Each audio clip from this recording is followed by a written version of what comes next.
착한 사람이 한번 폭발하면 그 관계는 끝입니다. 돌아오지 않습니다. 그리고 더 무서운 건 폭발하기 직전까지 그 사람은 웃고 있었다는 겁니다. 여러분 주변에 이런 사람 있지 않나요? 평소에는 한없이 착하고 다정한데 어느 날 갑자기 연락을 끊어버리는 사람. 혹은 늘 논리적이고 차분하던 사람이 갑자기 입을 꾹 다물고 마치 벽을 세운 것처럼 아무 말도 하지 않는 사람. 아니면 별것 아닌 말 한마디에 눈물부터 쏟아지는 사람. 우리는 이런 반응을 보면서 이렇게 생각합니다. 왜 저렇게 예민해? 고작 그런 일로. 그런데요. 뇌과학은 완전히 다른 이야기를 하고 있습니다. 그 사람이 예민한 게 아니라 그 사람의 뇌 속에서 진짜 폭발이 일어난 겁니다. 오늘 영상에서는 MBTI의 사고형 T와 감정형 F가 왜 완전히 다른 방식으로 화를 내는지, 그리고 착한 사람의 분노가 왜 가장 파괴적인지를 뇌과학으로 파헤쳐 보겠습니다. 이 영상을 끝까지 보시면 여러분이 왜 그 사람과 매번 같은 패턴으로 싸우는지, 그 이유를 정확히 알게 될 겁니다. 먼저 하나만 기억해 주세요. 우리 뇌에는 편도체라는 아몬드 크기의 작은 기관이 있습니다. 이 녀석은 위협을 감지하는 경보 시스템인데, 문제는 이 경보기가 너무 빠르다는 겁니다. 우리가 이성적으로 생각할 수 있는 전두엽보다 수 밀리초 먼저 반응합니다. 그래서 화가 나는 순간 우리 뇌의 이성적인 사령탑은 이미 전원이 꺼진 상태입니다. 심리학자 데니얼 골먼은 이것을 편도체 납치라고 불렀습니다. 말 그대로 감정이 이성을 납치해버리는 거죠. 실제로 뇌 영상 연구에서도 분노가 유발되면 편도체가 폭발적으로 활성화되는 동시에 이성적 판단을 담당하는 전전두엽과의 연결이 급격히 약해지는 것이 확인되었습니다. 브레이크가 고장 난 차와 같은 상태가 되는 겁니다. 그런데 여기서 핵심이 있습니다. 이 편도체의 경보 버튼을 누르는 자극이 사람마다 완전히 다릅니다. 그리고 그 차이가 T와 F 사이의 모든 싸움의 시작점입니다. 자, 먼저 T의 세계로 들어가 봅시다. 이런 상황을 한번 상상해 보세요. 회의 시간입니다. 여러분이 30분 동안 논리적으로 A부터 G까지 완벽하게 설명했습니다. 그런데 상대방이 이렇게 말합니다. 근데 그건 좀 아닌 것 같은데 느낌이요? 느낌. T인 여러분의 머릿속에서 무슨 일이 벌어지는지 아시나요? 뇌가 비명을 지릅니다. 말 그대로요. 우리 뇌에는 배측 전대상 피질이라는 영역이 있는데 이곳은 인지적 충돌이나 오류를 감지할 때 활성화됩니다. 그런데 놀라운 점은 이 영역이 신체적 통증을 처리할 때도 반응하는 곳이라는 겁니다. UCLA의 리버만 박사팀이 미국 국립과학원회보에 발표한 대규모 연구에서 이것이 확인되었습니다. 즉, T에게 논리가 안 통하는 대화는 단순히 답답한 게 아닙니다. 뇌가 통증으로 처리하는 실제 고통입니다. 그래서 T가 화나면 어떻게 되는지 아세요? 소리를 지르지 않습니다. 폭발하지 않습니다. 대신 얼어붙습니다. 말이 없어집니다. 표정이 사라집니다.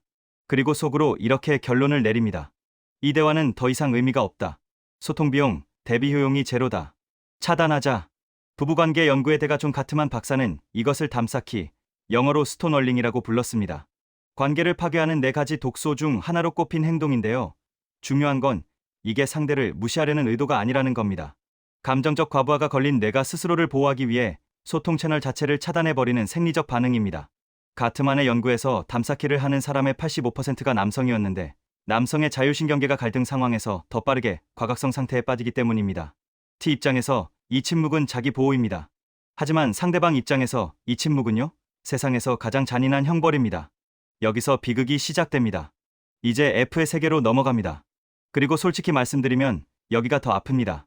여러분, 이런 경험 있으신가요? 하루 종일 정말 힘든 일이 있었습니다. 퇴근하고 사랑하는 사람에게 오늘 있었던 일을 이야기합니다. 한참을 이야기했는데 상대방이 이렇게 말합니다. 그래서 결론이 뭔데? 이 순간 F의 뇌에서 무슨 일이 벌어지는지 아시나요? 2003년 UCLA의 아이젠버거 박사팀이 과학학술지 사이언스에 발표한 실험이 있습니다.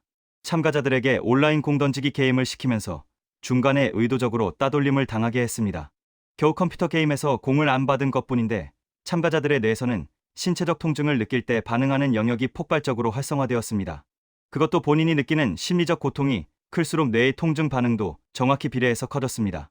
그리고 2011년 미시간 대학교의 크로스 박사팀은 여기서 한 발 더 나아갔습니다. 이별을 당한 사람들에게 전 연인의 사진을 보여줬더니 뜨거운 물체에 화상을 입었을 때 활성화되는 감각 통증 영역까지 반응한 겁니다.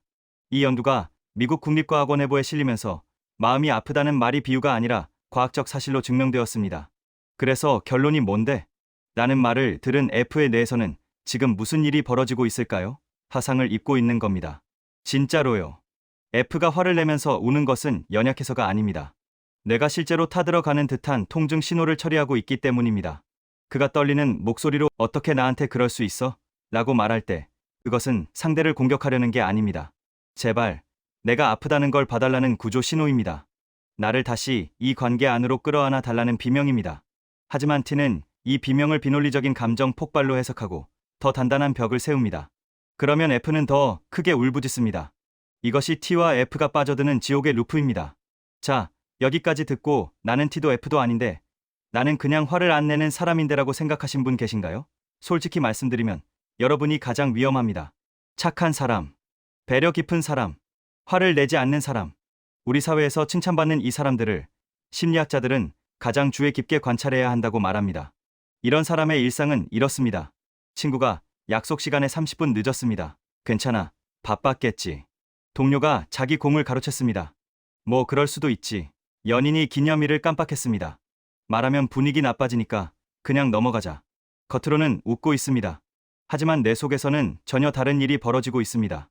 해마, 기억을 저장하는 이 영역의 모든 순간이 비수처럼 선명하게 기록되고 있습니다. 여러 심리학 연구에 따르면 분노를 포함한 부정적 감정을 습관적으로 억제하는 사람들은 스트레스 호르몬인 코르티솔의 반응성이 유의미하게 높아집니다. 미소 짓는 얼굴 아래서 몸은 이미 전투 태세인 겁니다. 심리학에서는 이것을 지연된 공격성이라고 부릅니다. 1년 전에 무시, 6개월 전에 서운함, 3개월 전에 배신감, 지난주에 무례함. 이것들이 따로따로 존재하는 게 아닙니다. 서로 엉겨붙어서 하나의 거대한 괴물이 됩니다. 그리고 어느 날 정말 아무것도 아닌 계기로 이 괴물이 깨어납니다. 상대방은 묻겠죠. 왜 고작 그런 일로 화를 내? 하지만 그 사람에게 그것은 고작 그런 일이 아닙니다.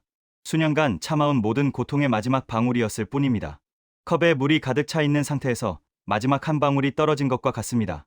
상대방 눈에는 한 방울밖에 안 보이지만 그 한 방울이 모든 것을 넘치게 만든 겁니다.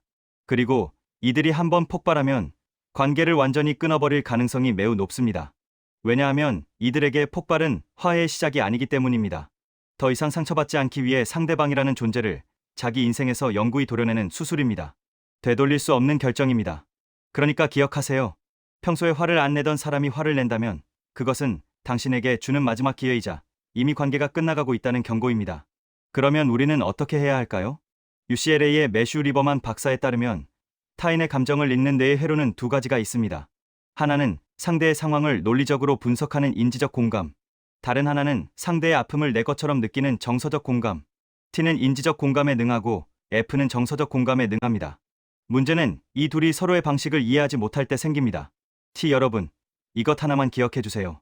상대방이 감정적으로 폭발했을 때 그건 논리적 오류가 아닙니다. 데이터입니다. 지금 이 사람은 고통이라는 데이터를 전송 중이구나. 이렇게만 인식해 주세요. 해결책을 제시하려 하지 마시고 3초만 멈추고 많이 힘들었구나라고 말해주세요. 이 한마디가 F의 뇌에서 타오르고 있는 불을 끕니다. F 여러분, 이것 하나만 기억해 주세요. T가 침묵할 때 그건 여러분을 싫어해서가 아닙니다. 뇌가 과부하 상태에서 스스로를 보호하고 있는 겁니다. 그 순간에 왜 대답을 안 해? 라고 밀어붙이면 벽은 더 높아집니다. 대신 감정이 아닌 필요를 전달해 보세요. 내가 아까 그렇게 말했을 때 나는 무시당하는 느낌이 들어서 속상했어. 이렇게 건조하게 사실만 전달하면 T의 뇌는 그것을 비난이 아닌 해결해야 할 과제로 인식합니다. 그리고 당신을 위해 최선의 답을 찾기 시작합니다. 상대방의 분노 버튼을 누르지 않는 것. 그리고 이미 눌렸다면 그 폭발의 이유를 편견 없이 들여다보는 것. 그것이 마음의 과학이 제안하는 가장 현명한 공존의 기술입니다. 오늘 여러분의 곁에 있는 소중한 사람에게 한번 물어보세요. 내가 무심코 누른 내 마음의 버튼은 무엇이었니? 여러분은 T입니까? F입니까? 그리고 가장 최근에 분노 버튼이 눌렸던 순간은 언제였나요? 댓글로 들려주세요. 그 이야기들이 모여 또 다른 누군가에게는 깊은 위로와 이해의 시작이 될 것입니다. 마음의 과학이었습니다.